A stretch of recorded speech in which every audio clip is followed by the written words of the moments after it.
अगर आप अपने किसी सपने को पूरा करना चाहते हैं तो उसे पूरा करने की दिशा में लगातार प्रयास करते रहें। कई बार कहानियां हमें ऐसी सीख दे जाती हैं जो हमारे लिए बेहद महत्वपूर्ण होती हैं।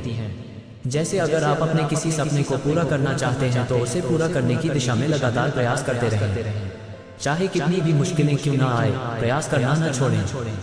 आज की कहानी भी इसी पर आधारित है, तो चलिए पढ़ते हैं आज की यह प्रेरक कहानी। एक शहर में एक परिश्रमी, ईमानदार और सदाचारी लड़का रहता था।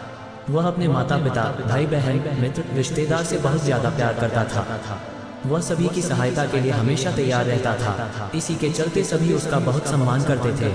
लेकिन फिर भी जिस सपने को वो पूरा करना चाहता था उसकी सफलता से वो कोसों दूर था। हालांकि वह दिन रात लगातार मेहनत करता था, लेकिन वो सफल नहीं हो पा रहा था।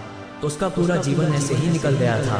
मृत्यु के बाद उसे स्वर्ग प्राप्त हुआ था, क्योंकि उसने काफी सुकर्म किए थे। जब देवदूत उसे लेकर स्वर्ग पहुंचे तो उसकी सुंदरता को देखकर वह मंत्रमुग्ध हो गया। लड़के ने देवदूत से पूछा कि यह कौन सा स्थान है। देवदूत ने जवाब दिया कि यह स्वर्गलोक है। तुमने अच्छे कर्म किए थे, ऐसे में तुम्हें स्वर्ग प्राप्त हुआ है। ये सुनकर वह बेहद खुश हुआ। देवदूत ने उसे उसका स्वर्ग का घर दिखाया। उसका घर बेहद आलीशान था। उसने इतना अच्छा घर कभी नहीं देखा था। जब वो घर के अंदर गया तो उसे देवदूत ने एक एक कर सभी कक्ष दिखाए। सभी कमरे बेहद खूबसूरत थे। आखिरी में देवदूत उसे एक कक्ष में लेकर गया जिसका नाम स्वप्न कक्ष था। जब वह अंदर पहुंचा तो वहां बहुत चीजों के छोटे छोटे प्रतिरूप रखे हुए थे।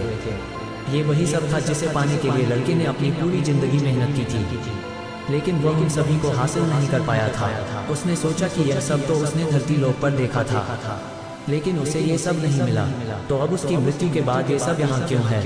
ये सब जानने की इच्छा में उसने देवदूत से पूछा कि यह सब यहाँ क्यों है, इसके पीछे क्या कारण है। देवदूत ने उससे कहा, मनुष्य अपने पूरे जीवन में कई सपने देखता है, साथ ही उनके पूरा हो जाने की भी कामना करता है। लेकिन व्यक्ति कुछ ही सपनों के लिए गंभीरता से प्रयास करता है, लेकिन कई बार असफलता प्राप्ति से वो हताश हो जाता है। कई बार दृढ़ निश्चय की भी कमी हो जाती है। उसके वही अधूरे सपने इस कक्ष में प्रतिरूप के रूप में रखे हुए हैं।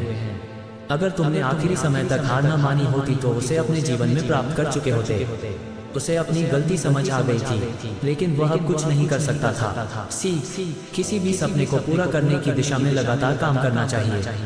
चाहे रास्ते में कितनी भी मुश्किलें क्यों ना आए, चाहे आपको कितनी बार भी असफलता का सामना क्यों न करना पड़े, हमेशा सपनों का पूरा करने का प्रयास करते रहना चाहिए। अपने किसी भी सपने को अधूरा मत रहने दें।